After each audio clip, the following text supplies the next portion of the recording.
একটা নামই যথেষ্ট, প্রিন্স। বাকিটা ঢাকা মনে রাখবে।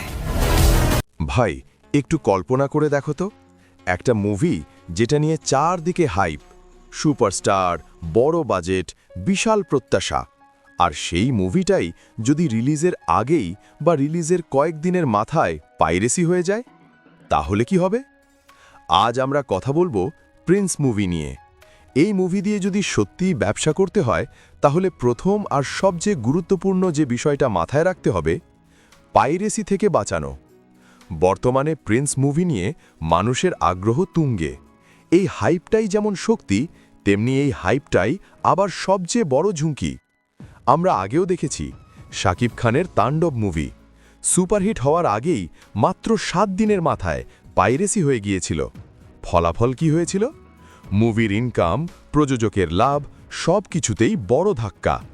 একটা মুভি পাইরেসি হয়ে গেলে শুধু টাকাই নষ্ট হয় না ভাই, নষ্ট হয় প্রযোজকের স্বপ্ন, পরিচালকের পরিশ্রম, আর সবচেয়ে বড় কথা, এই মুভির সঙ্গে জড়িত শত শত মানুষের রিস্ক।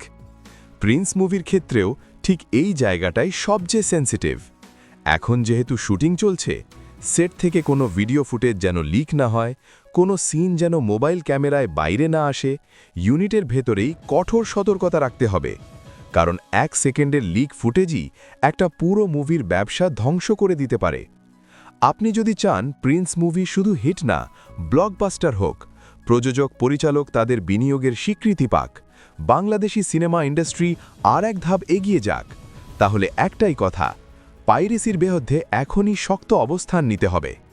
এই মুভি আমাদের সবার। প্রিন্স শুধু একটা সিনেমা না, এটা একটা বড় দায়িত্ব, এটা একটা বড় ব্যবসা, এটা বাংলাদেশের সিনেমার সম্মান। আপনার মতামত কি? প্রিন্স মুভিকে কিভাবে পাইরেসি থেকে বাঁচানো যায়? কমেন্টে জানাতে ভুলবেন না। আর ভিডিও ভালো লাগলে লাইক দিন, চ্যানেল সাবস্ক্রাইব করুন, আর এমন সিনেমা আপডেট পেতে সাথেই থাকুন।